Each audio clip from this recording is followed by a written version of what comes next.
आगे की कहानी को बिना किसी देरी के दोस्तों इस एनीमे की दुनिया का एक रिकैप कर लेते हैं। 10 साल पहले दुनिया भर में कुछ पोर्टल्स यानी गेट खुलना शुरू हो गए जिसके अंदर मैजिक बीस्ट या मॉन्स्टर्स होते थे। इसके साथ कुछ इंसानों में जादुई शक्ति भी जाग गई। इन लोगों को हंटर्स कहा जाता है और ये उस पोर्टल के अंदर जाकर उन मॉन्स्टर्स को मारते हैं। और जिन्वू दुनिया का सबसे कमजोर हंटर है। जिन्वू अपने साथी हंटर्स के साथ एक टेम्पल जैसे डंजन में जाता है जिसमें कई सारे स्टैच्यू रखे हुए थे। अचानक ही ये स्टैच्यू हिलना शुरू कर देते हैं और 2 हंटर्स मारे जाते हैं। सब लोग ये देखकर बुरी तरह से डर गए थे। इनका कैप्टन इन्हें हिलने से मना करता है वरना वो स्टैच्यू इन पे फिर से अटैक कर देगा। जूही ने डर के मारे अपने कान बंद किए हुए थे। कैप्टन जिन्वू का शुक्रिया करता है क्योंकि उसने स्टैच्यू के हिलते ही सबको नीचे झुकने का बोल दिया था वरना वो सभी लोग झुलस कर मारे जाते। तभी जिन्वू देखता है कि कैप्टन का एक हाथ कट चुका है और वो उस हाथ पर पट्टी बांधने लगता है ताकि ज्यादा खून ना बहे। वैसे तो जूही को अपनी हीलिंग पावर से कैप्टन का इलाज करना चाहिए था लेकिन वो बहुत डरी हुई थी तो कैप्टन उसे कुछ नहीं कहते। इसीलिए बी रैंक की हीलर होने के बाद भी जूही को छोटी रैंक के मिशंस पर ही भेजा जाता है। कैप्टन खुद भी बी रैंक के मिशन पे जा चुका है और अपने अनुभव से वो बता सकता है कि उनके सामने जो मुसीबत है वो जरूर एस रैंक जितनी पावरफुल है। कैप्टन को अब पत्थर पे लिखे नियम याद आते हैं। पहला कि गॉड की पूजा करो, दूसरा कि गॉड की जय जयकार करो और तीसरा गॉड पर यकीन करो। जो भी लोग इन नियमों का पालन नहीं करेंगे वो यहाँ से जिंदा वापस नहीं जा सकते। जिन्वू समझ जाता है कि जो सबसे बड़ा स्टैच्यू है वो ही गॉड होगा। दूसरी तरफ हम एक लड़की सोंगयी को देखते हैं जिसने हाल ही में हंटर एसोसिएशन को ज्वाइन किया था और ये लड़की जिन्वू की सिस्टर जिन्हा की दोस्त है और दोनों एक ही स्कूल में पढ़ती हैं। सोंगयी जिन्हा से पूछती है कि उसका भाई भी एक हंटर है ना, जिस पर जिन्हा बताती है कि हाँ, लेकिन वो सिर्फ ई रैंक का हंटर है और हमेशा घायल होकर वापस आता है। जो सुन सोंगयी कहती है कि अगर वो उसकी जगह होती तो ऐसा कभी नहीं होता। इधर कैप्टन और जिन्वू सोच ही रहे थे कि उन्हें आगे क्या करना चाहिए, तभी इनमें से एक हंटर चिल्लाते हुए कहता है कि वो यहाँ नहीं मरने वाला। उसने हाल ही में एक बड़ी कंपनी ज्वाइन की है। उसे पूरा यकीन था कि अपनी फास्ट स्पीड से वो स्टैच्यू के अटैक करने के पहले ही यहाँ से निकल जाएगा। अब ये हंटर बिजली की तेजी से यहाँ से भागने की कोशिश करता है लेकिन वो गॉड स्टैच्यू पलक झपकते ही उस हंटर को जला के राख कर देता है। ये देख सभी समझ जाते हैं कि ये स्टैच्यू चाहे तो उन्हें कभी भी मार सकता है। वो इन्हें चींटी की तरह मसल सकता है, लेकिन ऐसा है तो उसने अब तक सभी को मारा क्यों नहीं। इसके बाद जिन्वू को पत्थर पे लिखे नियमों की याद आती है और वो समझ जाता है कि वो नियम इस टेम्पल के हैं। जिन्वू अब खड़ा होता है और उस गॉड स्टैच्यू के सामने सिर झुका लेता है जिससे वो स्टैच्यू जिन्वू को नहीं मारता है। जिन्वू अब बाकी सबसे कहता है कि वो स्टैच्यू के सामने अपना सिर झुका लें। जब तक उनके सिर नीचे हैं स्टैच्यू उन्हें नहीं मारेगा और गॉड की पूजा करने वाले नियम का मतलब भी यही है। सभी लोग जिन्वू की बात मानकर सिर झुका लेते हैं। ये देख गॉड स्टैच्यू खुश होता है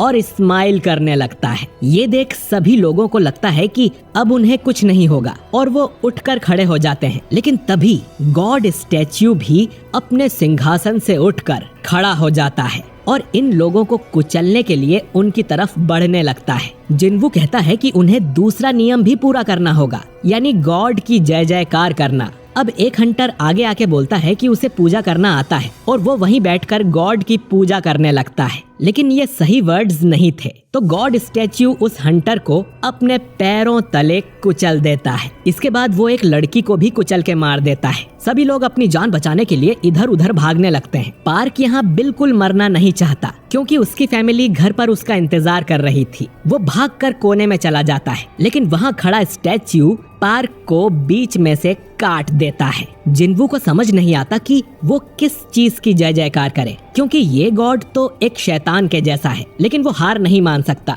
वो आसपास कुछ क्लूज खोजने लगता है और नोटिस करता है कि कोने में जो स्टैच्यू खड़े हैं उन सब के हाथ में किसी न किसी तरह के हथियार हैं, लेकिन कुछ स्टैच्यू ऐसे थे जिनके हाथ में हथियार की जगह म्यूजिकल इंस्ट्रूमेंट थे। जिन्वू कहता है कि सभी इंस्ट्रूमेंट वाले स्टैच्यू के नीचे चलो। कैप्टन ऐसा ही करता है और क्योंकि उस स्टैच्यू के पास कोई हथियार नहीं है तो तो वो कैप्टन को नहीं मारती और म्यूजिक बजाने लगती है। किम भी ऐसा ही करता है, जिससे वो सुरक्षित हो जाते हैं। जिनवू जूही को लेकर ड्रम वाले स्टैच्यू के नीचे जाता है, लेकिन वो कोई रिएक्ट नहीं करता। मतलब एक स्टैच्यू के नीचे एक ही इंसान खड़ा हो सकता है, तो जिनवू जूही को वहीं छोड़कर भागने लगता है। गॉड स्टैच्यू से बचने के चक्कर में जिनवू गलत स्टैच्यू के नीचे जाके खड़ा हो जाता है, जो कि उसे बुरी तरह घायल कर देता है। फिर भी जिनवू रेंगते हुए उस इंस्ट्रूमेंट वाले स्टैच्यू तक पहुंच ही जाता है और वो भी म्यूजिक बजाने लगता है। सबका म्यूजिक सुनने पर गॉड वापस अपने सिंहासन पे जाके बैठ जाता है। शायद गॉड की जय जयकार करने का मतलब यही था। जूही अब जिनवू के पास आती है और देखती है कि उसकी एक टांग कट चुकी थी। वो अपनी हीलिंग पावर से जिनवू का पैर ठीक करने की कोशिश करती है, लेकिन इससे उसके खुद के शरीर को नुकसान होने लगता है। मिस्टर किम इन सब का जिम्मेदार कैप्टन को बताता है, क्योंकि वो ही उन्हें अंदर लेकर आया, जबकि इन्होंने वोट से फैसला किया था। फिर भी कैप्टन अपनी गलती मानकर जिम्मेदारी उठाने को तैयार था। ये सब लोग आपस में बहस कर रहे थे। तभी टेम्पल के बीच में एक प्लेटफॉर्म बन जाता है। जिनवू पहचान लेता है कि ये एक ऑल्टर है, जिस पर गॉड को किसी जिंदा चीज की बलि दी जाती है। तीसरे नियम गॉड पर यकीन करो का मतलब यही है, यानी इनमें से किसी को बलि देनी होगी। किम अब कैप्टन के गले पर तलवार रख के उसे ही बलि देने को बोलता है, और वैसे भी उसने जिम्मेदारी लेने को कहा था। कैप्टन किम की बात मानकर ऑल्टर की तरफ जाने लगता है। जिनवू जानता था कि इसमें सिर्फ कैप्टन की गलती नहीं है, उन सब ने यहाँ आने के लिए वोट किया था। अब जैसे ही कैप्टन ऑल्टर के पास जाता है तो वहाँ एक आग जलने लगती है। कैप्टन को समझ नहीं आता कि अब वो क्या करे। जिनवू कहता है कि वो ऑल्टर को करीब से देखना चाहता है। 2 हंटर जिनवू को लेकर ऑल्टर के पास जाते हैं, जिससे वहाँ 3 जगह और आग जल जाती है। जिनवू कैप्टन से पूछता है कि अगर वो यहीं इंतजार करे तो क्या कोई उन्हें बचाने आएगा, जिस पर कैप्टन बताता है कि इस पोर्टल को खुले 7 दिन हो गए हैं, तो अब शायद ही कोई उन्हें रेस्क्यू करने आएगा। दोस्तों 7 दिनों के बाद ये पोर्टल्स पूरी तरह से खुल जाते हैं, जिसके बाद वो सभी मॉन्स्टर्स गेट से इंसानी दुनिया में आ सकते हैं। इसीलिए हंटर्स को 7 दिन की टाइम लिमिट के अंदर डंजन बॉस को मार के पोर्टल्स को बंद करना होता है। तो अगर ये लोग यहाँ हारे तो ये गॉड स्टैच्यू भी इंसानी दुनिया में जा सकेगा। दूसरी तरफ जिनवू की बहन संग हॉस्पिटल जाती है और अपनी मदर से ढेर सारी बातें करती है, पर उसकी मदर कोई जवाब नहीं देती क्योंकि वो कोमा में है। जिनवू अब बाकी सबसे भी ऑल्टर के पास आने को कहता है और सभी के लिए एक एक आग जल जाती है। इनके पीछे फिर ब्लू कलर की आग भी जलती है और टेम्पल का दरवाजा खुल जाता है। अब ब्लू वाली आग टाइम के साथ साथ धीरे धीरे बुझने लगती है और टेम्पल के सभी गार्ड्स इन लोगों की तरफ बढ़ने लगते हैं। जिनवू नोटिस करता है कि वो जिस भी स्टैच्यू को देखता है वो हिलना बंद कर देता है। जिनवू सबसे कहता है कि वो स्टैच्यू पर नजर गड़ाए रखे, इससे वो अपनी जगह रुक जाएंगे। सभी लोग ऐसा ही करते हैं, लेकिन एक लड़की बहुत ज्यादा डर गई थी। वो तेजी से उस दरवाजे की तरफ भागती है और यहाँ से सही सलामत निकल जाती है, लेकिन उसके जाते ही उसकी आग बुझ जाती है और दरवाजा थोड़ा सा बंद हो जाता है। जिनवू को समझ नहीं आता कि ये दरवाजा कोई जाल है या सच में वो बाहर निकल सकते हैं। शायद इस नियम से गॉड के लिए उनकी वफादारी देखी जाती है। अब एक और हंटर जिनवू को छोड़कर यहाँ से भाग निकलता है। अब यहाँ सिर्फ 4 लोग ही बचे थे। जिनवू इनसे हिलने को मना करता है। शायद ब्लू फ्लेम एक टाइमर की तरह है, जिसके पूरे बुझने के बाद हो सकता है कि इन सब को जाने दिया जाए। किम बोलता है कि इसका उल्टा भी तो हो सकता है कि टाइमर खत्म होते ही दरवाजा वापस बंद हो जाए। किम को नहीं लगा था कि जिनवू के जैसा कमजोर हंटर उनके इतने काम आएगा। वो उसका शुक्रिया करता है, लेकिन उसकी भी फैमिली है और वो मरना नहीं चाहता। वो जिनवू से माफी मांगता है और इसके बाद किम भी यहाँ से भाग जाता है। अब सिर्फ 3 लोग ही बचे थे और जिनवू रोने लगता है, लेकिन वो हार मानने को तैयार नहीं था।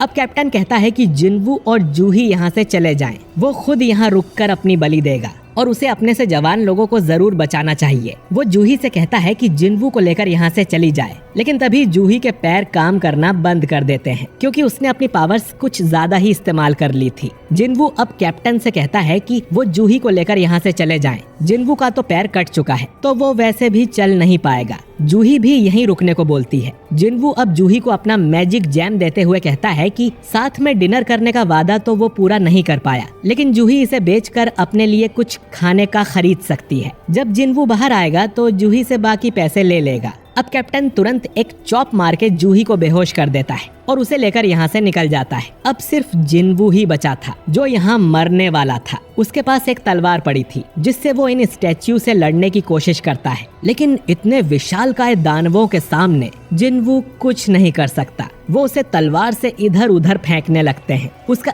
एक हाथ भी कट जाता है। जिनवू रोते हुए सोचता है कि वो भी स्ट्रॉन्ग बनना चाहता है लेकिन नहीं बन सका। उसके बावजूद वो अब तक जिंदा बचा है। सभी लोग दोगले होते हैं और सिर्फ अपने बारे में सोचते हैं। जिनवू की भी फैमिली है जो उसका इंतजार कर रही है, पर सिर्फ वो ही यहाँ मरने वाला है। अब जिनवू को ऑल्टर पे ले जाया जाता है। उसके शरीर में बिल्कुल जान नहीं बची थी। स्टैच्यू जिनवू को खत्म करने के लिए तलवार उठाता है और जिनवू सोचता है कि वो मरना नहीं चाहता, काश उसे एक और चांस मिलता। इसके साथ ही ब्लू फ्लेम भी बुझ जाती है और अचानक ही हमें एक नोटिफिकेशन स्क्रीन दिखने लगती है जिस पर लिखा था कि आप प्लेयर बनने के लिए क्वालिफाई हो गए हैं। आपका दिल 0.2 सेकंड में धड़कना बंद कर देगा। अगर आप ऐसा नहीं चाहते तो प्लेयर बनने के लिए हाँ करें। इसके बाद यस वाली बटन क्लिक हो जाती है और ये एपिसोड यहीं पर एंड हो जाता है। तो दोस्तों असली कहानी तो अगले एपिसोड से शुरू होने वाली है, लेकिन उसके लिए जिनवू जिंदा बचेगा भी या नहीं और ये गेमिंग स्क्रीन का क्या चक्कर है, ये हमें पता चलेगा अगले एपिसोड में। तो उसे बिल्कुल भी मिस ना करने के लिए अगर आपने हमारे को सब्सक्राइब नहीं किया है तो सब्सक्राइब करके बेल आइकन जरूर दबाएं और वीडियो अच्छा लगा है तो इसे लाइक और शेयर जरूर करें और कमेंट करके बताएं कि आपको ये एपिसोड कैसा लगा। मैं मिलता हूँ आपसे अगले वीडियो में। शुक्रिया।